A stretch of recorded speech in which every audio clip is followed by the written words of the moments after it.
Ada sebuah fenomena kesehatan yang saat ini menurut saya ada yang janggal menurut saya.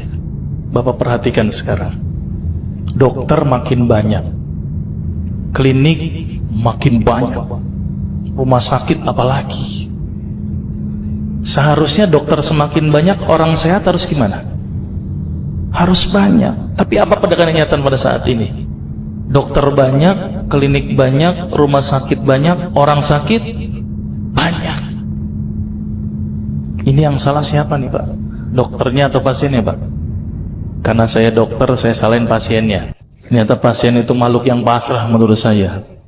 Semua yang diresepkan dokter ditelan itu tanpa mereka tahu apa ya obat yang mereka minum. Ini yang menurut saya cukup menggelitik. Nih ada apa di sini? Kenapa kok umat Islam sekarang ini berbeda dengan zaman Rasulullah pada waktu itu? Sampai ada seorang tabib praktek di Madinah selama kurang lebih 2 tahun itu nggak ada pasiennya. Kenapa kok berbeda sekarang dengan umat Islam zaman sekarang? Ini ada sesuatu yang salah menurut saya. Kita nggak usah jauh-jauh masalah kesehatan, masalah keseharian kita saja. Itu ternyata sudah terjadi perbedaan yang luar biasa yang berhubungan dengan masalah kesehatan. Contoh, saya contohkan. Makan sehari berapa kali? 3 kali ya, katanya 3 kali.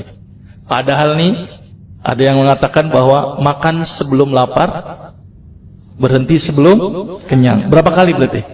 Tidak 3 kali, terserah perut. Jadi patokan 3 kali sebenarnya dalam Islam itu tidak ada sebenarnya. Ada sesuatu yang aneh.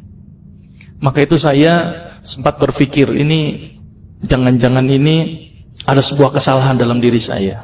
Maka itu saya setelah lulus dokter, saya melanjutkan kuliah lagi, tapi tidak ngambil spesialis gitu ya.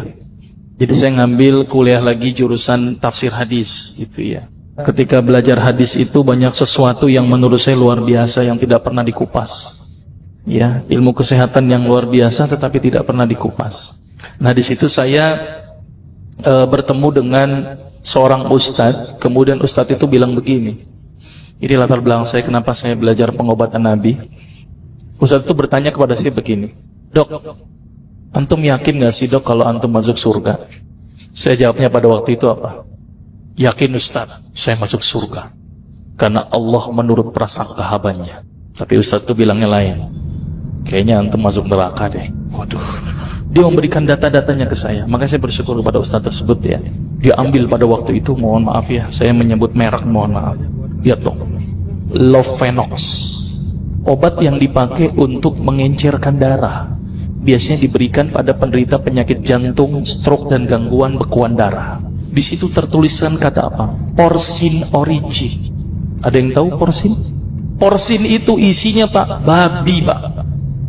Saya bilang, waduh, berarti dok kalau antum resepin porsin satu pasien, antum telan itu obatnya. Kira-kira ibadah orang tersebut diterima nggak sama Allah? Siapa yang dipersalahkan nanti? Diambil obat yang kedua, Actrapid. Apa itu? Insulin. Tulisannya apa? Human insulin. Jadi diambil dari manusia yang telah meninggal, diambil pankreasnya, insulinnya, yang menderita penyakit kanker pankreas, dibuatlah obat. Berarti dokter sudah menyuntikkan manusia ke dalam manusia. Diambil obat namanya analsik. Apa itu analsik? Obat untuk pusing. Ini di kalangan dokter sering resepin ini. Isinya apa? Antalgin dan diazepam. Makanya kalau orang minum obat ini pasti ketagihan, saya yakin. Karena kenapa? Karena mengandung diazepam. Diazepam itu apa? Narkoba. Maka itu cara nyari uang paling gampang, kasih aja resepin analsik, pasti balik lagi dia. Karena kenapa? Narkobanya bikin kecanduan. Diazepam, fatwa ulama bagaimana? Haram. Diambil lagi obat batuk, kodein. Maka itu kita minum obat batuk langsung hilang batuknya karena kodein. Kodein ini ternyata derivat dari narkoba. Berarti dokter sudah resepin narkoba. Diambil semua obat sirup di depan saya, lihat dok, ada nggak yang tidak mengandung alkohol? Semuanya mengandung alkohol. Sampai saya pikir, Masya Allah, berapa ribu pasien yang telah saya resepkan obat-obatan haram tersebut. Ini yang menjadi kegelisahan saya Pak. Terus kemudian saya melihat ada sesuatu yang salah. Kenapa? Karena agama Islam tidak dipelajari secara benar. Banyak umat Islam saat ini belajar akidah, belajar akhlak, belajar fikih. Tapi lihat, pernahkah umat Islam di sini belajar masalah kesehatan Islam? Sedikit sekali. Kajian-kajian tentang kedokteran Islam hampir tidak ada.